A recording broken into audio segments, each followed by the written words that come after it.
Hi, I'm Olivia, a cheerful 10-year-old girl with pigtails and a gap in my smile. That was me, living what I thought was the perfect life. Our house always smelled like freshly baked cookies, and my parents, Thomas and Rebecca, seemed like they had everything under control. Olivia, honey, come help me set the table, Mom would call sweetly, like the apple pie cooling on the counter. Dad would come in, briefcase in hand, giving Mom a kiss on the cheek. How are my favorite girls? He'd ask, messing up my hair.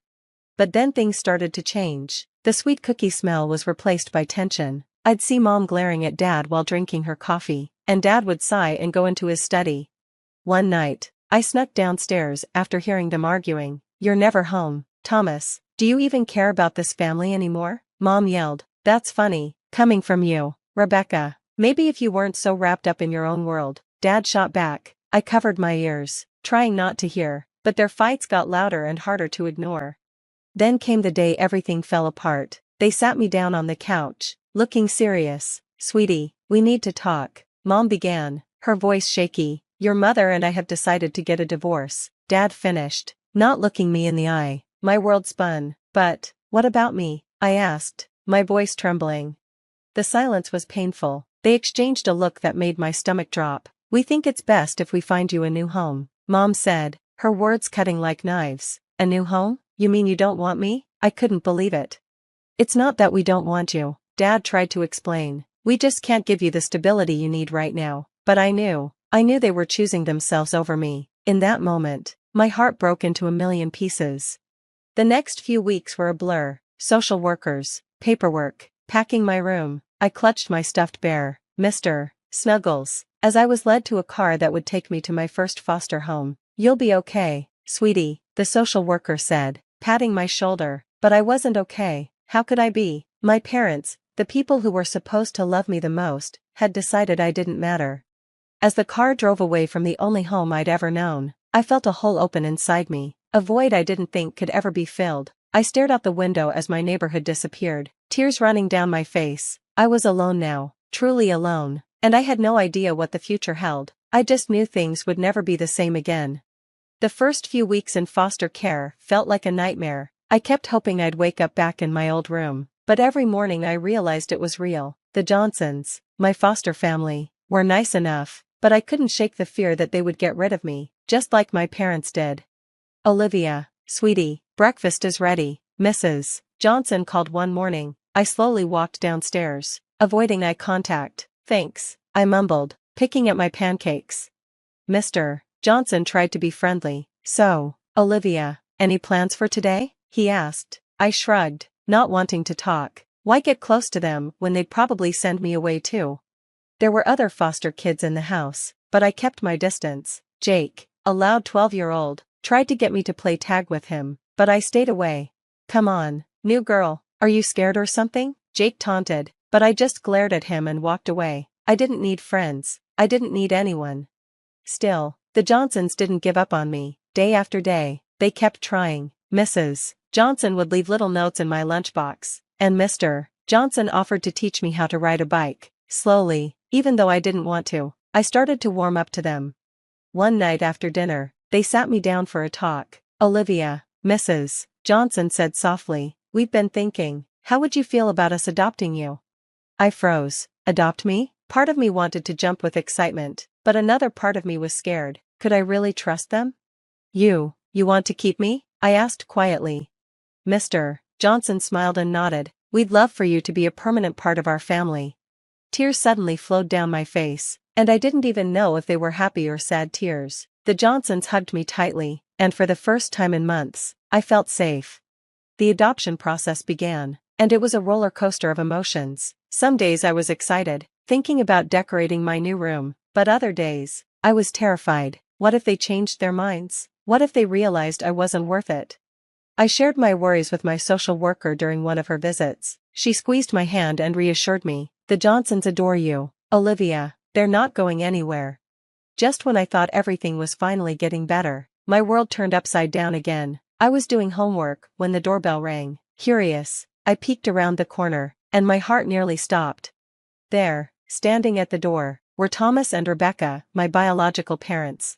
"We've made a terrible mistake," my mother said, tears in her eyes. We want our daughter back.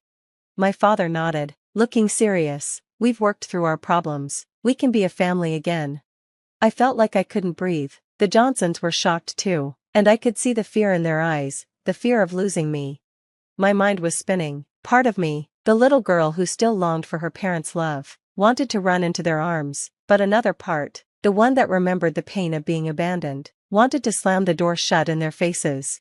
I stood there, frozen, as the adults argued. The Johnsons were firm about continuing the adoption, while my biological parents begged for another chance.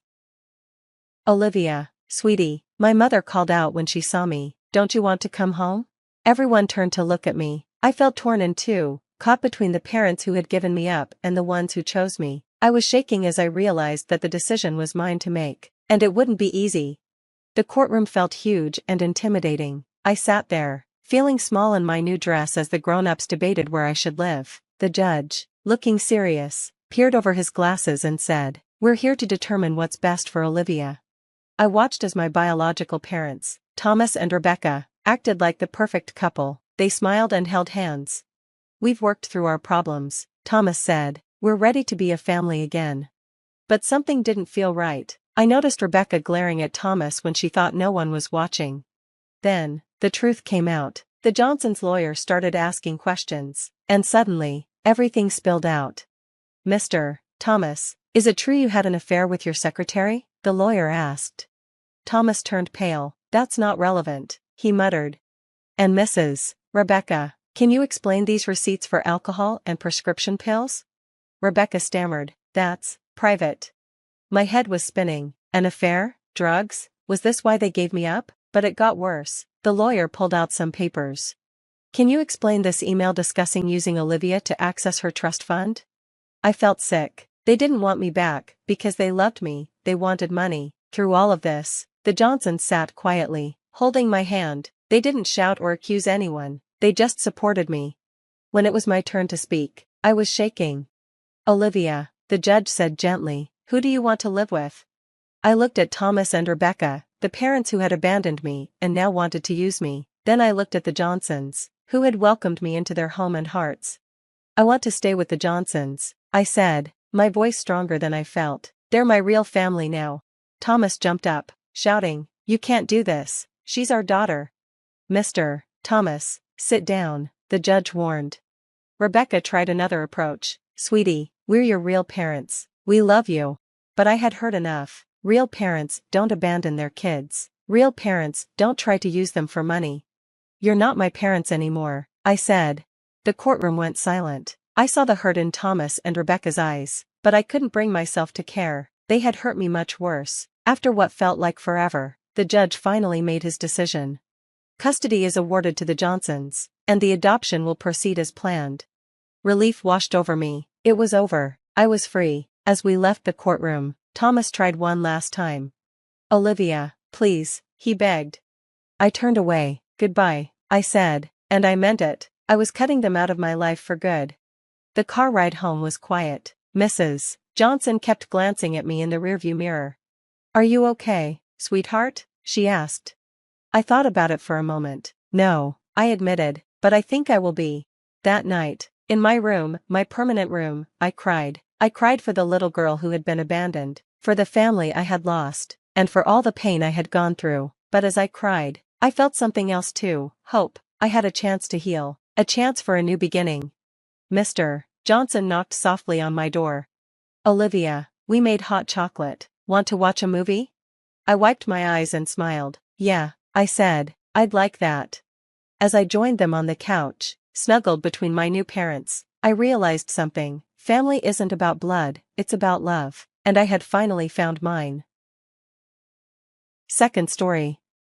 15 years later, a lot had changed. Here I am, Dr. Olivia Johnson, 25 years old, sitting in my own office. The walls are covered with children's drawings, little reminders of the lives I've touched. "Dr. Olivia, can we play with the sand tray today?" my young client, Mia, asks. I smile, remembering my own therapy sessions. "Of course, Mia, let's see what stories we can tell." As I watch Mia arrange the figurines, I think back to my own journey, the nightmare that haunted me for years, the trust issues I had to overcome, but with the Johnsons' love and a lot of therapy, I made it through. After the session, I head out for lunch. That's when I see him, Thomas, my biological father, sitting on a bench. He looks disheveled. "Olivia?" he calls out, his voice raspy. "Is that you?" I freeze, my heart pounding. He stands up, stumbling a little. "Please, I just want to talk, to apologize." I take a deep breath. "There's nothing to talk about, Thomas. I've changed," he pleads. "I've hit rock bottom. I understand now how wrong I was." For a moment, I feel a twinge of pity, but then I remember the pain, the betrayal. "I'm glad you've realized your mistakes," I say firmly, "but that doesn't change what happened. I've moved on with my life, and I suggest you do the same." I walk away, my hands shaking but my resolve strong. As I turn the corner, my phone buzzes with a news alert. Rebecca, my biological mother, had been arrested for fraud and drug possession. She was facing 5 to 10 years in prison.